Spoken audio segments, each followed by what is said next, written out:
Hey everyone, Shawn Clement here. We're going to show you how grass whips, hockey sticks, hammers, and a multitude of other tools are going to help you simplify the game beyond belief so that you can evolve into the golfer you're supposed to be. Enjoy. Hey everyone, Shawn Clement here at the gorgeous Royal Quebec Golf Club in Quebec City. And today we're going to be talking about probably one of my biggest pet peeves in golf, when somebody says, keep the head down. And that's, in my opinion, one of the top 5 worst tips known to golf. And let me explain to you why, okay? Number one, anatomically, if I were to gather enough backswing to be able to perform a really nice action towards my target, I need to gather a full enough backswing. If you remember, Jack Nicklaus used to pivot his head so that he could finish the backswing. And that was basically one of his #1 swing keys his whole life. So, and the second part is, you'll notice Jordan Spieth at address tends to tilt his head.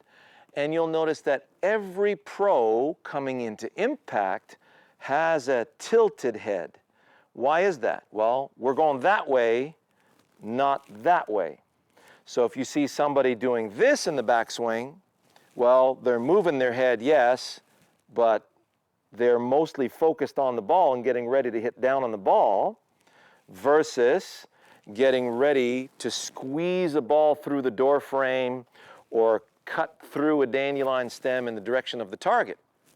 So you need a proper task that's going to allow the head to do what it needs to do. So anatomically, your head only has about 70 degrees of range. So that means I can't really get the chin all the way to the shoulder.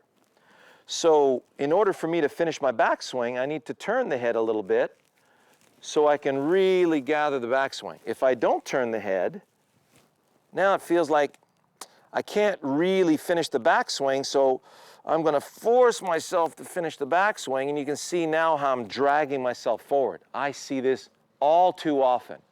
And when you drag yourself forward that way, well, the center of gravity of your body, the centermost point in your body where you have equal weight up and down, forward to back, and side to side, well, watch what happens.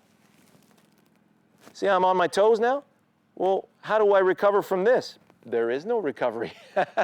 So you need to first and foremost turn the head about 20 degrees to allow you to finish the backswing, and then tilt the head about 20 degrees to allow you to swing toward the target. Now, many of you are going to look at that and go, okay, he said 20 degrees, 20 degrees. Yeah, this is about it, right? See, we're really lousy with body part positioning as human beings on the planet, but if we have a door frame, if you take an alignment rod and stick it in the ground vertically and get ready to squeeze the ball into that alignment rod like it was a door frame, notice my position of my head? It's behind the door frame, and that allows me to finish the backswing, and it's slightly tilted behind the door frame as well. So this really gives me the ability to drive that way. If I tilt it forward, now I'm driving down into the ground. And, you know, it's hard to move a planet. Much easier to move a bacon strip size divot, okay? So we're pre-turning the head and pre-tilting the head. I got my door frame right there. So now it feels like I can gather, and if I stay with my task, you'll notice that my head stays back. And this allows me to come back down the right line and go through the door frame. So if I default back to the ball, oh, look at that.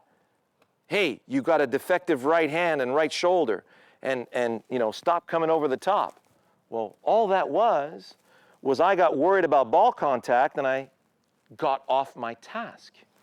So I'm trying to squeeze the ball through the door frame. I'm squeezing through the door frame. Squeeze through the door frame. So if I stay with that task, my head will stay back beautifully. I won't have to ever worry about that. So I'll do that again. I'm behind the door frame. So if you look at when I get ready to squeeze into the door frame, See how I have a little bit more weight up against my lead side? It's very much like a hunter with a high-powered rifle getting ready to fire that rifle from a standing position. I'm not going to fire it from over here. I'm going to fall on my butt. I'm not going to fire it this way. I'm still going to get thrown back until I get support. So my trail leg is holding me against my forward leg. So what we're doing here is we're using the trail leg to hold ourselves against this compression. I'm getting ready to squeeze through the door frame that way. So it really gives you the right body language, and that's what really prevents you from swaying off the ball, right? So I got my door frame, I'm getting ready to squeeze against the door frame. Now, as far as keeping the head down, we hear the expression all the time, keep your eye on the ball, keep your head down. If I'm trying to hit the ball, here's what happens. Let me just demonstrate. If I wanted to take the top of this ball off this stick and I wanted to just do a little karate chop just below it, there it is, into it. There it is, above it. So we are that accurate. So if your eyes are on the ball and your club is on the ground, well, there's the conundrum, right? And if you don't know what to do with the ball, you don't have a specific task, like squeeze it into a door frame or cut the dandelion stem. So what happens is your club's lying on the ground, your eyes are on the ball, the brain says, oh, we got to come up to hit the ball. Well, there's your early extension. There's your thin shots. There's your top shots. So if my eyes are on the little sliver of grass between the leading edge of the club and the ball, and I am always paying attention to the sole of the club and its turf interaction. So now I'm going to cut the stem of that dandelion. Well, you noticed the only way to cut the stem of the dandelion is to hit the ball first. See, if the center of the ball is where the dandelion stem is, notice how the leading edge of the club still hasn't gotten there yet. So cutting through the stem is going to give me really solid contact. That's what puts the ball in the center of the club face. So for fairway woods, for chip shots, for any kind of task where you need to have the ball in the air, I always have my attention on how the sole of the club is going to interact with the turf and the ground. And that's what's going to give me phenomenal contact with the ball. Now, finally, as far as keeping your head down well past impact, well, that's going to have some pretty disastrous consequences insofar as your balance and the way you make your way to the target. And that, in the long run, is going to really affect the amount of power that you can output in your swing. So if I try to keep my head down, I get dragged into the dirt, or I'm going to have to collapse early. And then the brain says, well, you know, this kind of hurts. I'm feeling pain in my neck and in my shoulder, so let's not swing so hard anymore. So now you're significantly impeding the amount of momentum that you can apply to the swing.